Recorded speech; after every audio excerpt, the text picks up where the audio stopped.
Hey guys, welcome back to my channel. If you clicked this video, you guys know what time it is.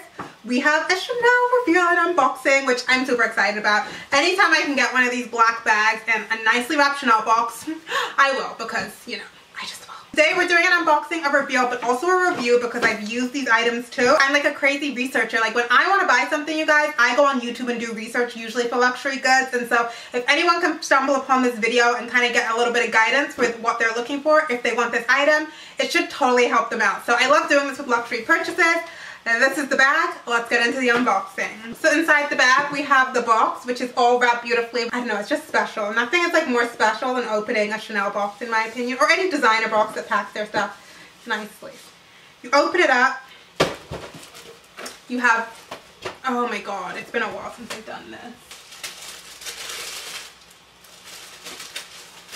And inside, you guys can see that I got ballerina flats. I got the classic ballerina flats. I don't know what the style of these are, but these are the classic Chanel ballerina flats. And if you guys watch my luxury wish list, you guys know that these were on my wish list to get this year. And I've kind of been trying to like pop things on my luxury wish list that I put out. So I will do a few close-ups of the shoe. These are a lambskin pair of ballerina flats, entirely lambskin.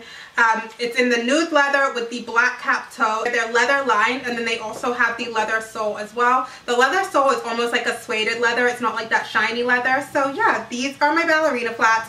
You guys, these come in a bunch of colors. They come in all black, they come in patent, they come in all different colorways, but I just wanted to go classic for my very first pair. I took these in a size 40.5, which is a 10.5. I am usually like a 9.5 US. I will say these run a little bit narrow, probably around the toe.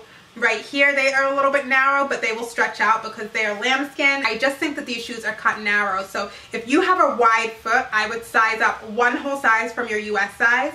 If you have a normal to a like narrow foot, I would just size up a half size in them. I don't think you need to go the full size. Oh, if you're new to my channel, I live in Canada, so I picked these up at the Haute Renfrew. They have a Chanel boutique in there, and I'm gonna tell you guys the price in Canadian dollars, but I will put the price in US dollars on the screen.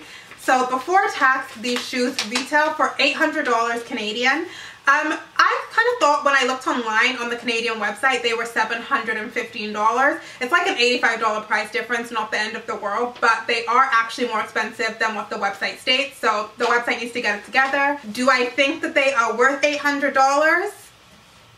I think you're paying for a lot of Chanel here, ladies. I do love the shoe. I think they're beautifully well made, but they are no more well made than a Louboutin or any other designer shoe in my collection. I'm really familiar with designer shoes, and they all have impeccable stitching. They all have great leathers. They all have a leather sole. So I do think you're probably paying for the name. So do I think they're worth it from that perspective? Yes. But one thing I do want to talk about, this isn't necessarily quality, it's just the nature of the leather. So it's one thing to be aware of. Now this is lambskin, and it's not particularly thick. Like I was quite surprised when I tried these on in store that they felt kind of thin on the side. So what kind of happens is when you wear it like right here or anywhere that isn't like a tight structured piece of leather, mainly here, the leather slightly creases a little bit, the lambskin leather.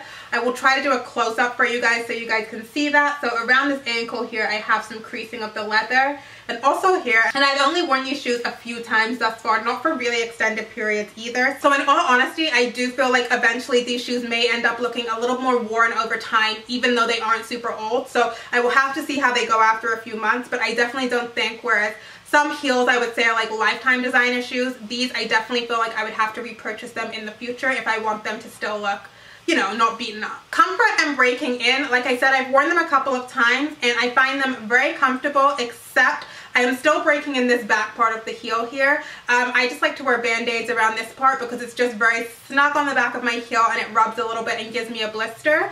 But with most flats, even my Tory Burch or lower end flats, just flat shoes in general, I tend to find this spine here gives me a blister on the back of my heels until they're fully broken in. So I do think if you guys are looking for a pair of designer flats or designer shoes, the Chanel ballerina flats are a great option because you're going to get a ton of wear out of them, and that's what I want. I want flat shoes that I can wear day in, day out for like 10 hours walking around and still be comfortable, because otherwise I would just buy heels. So these are a true pair of comfortable flats.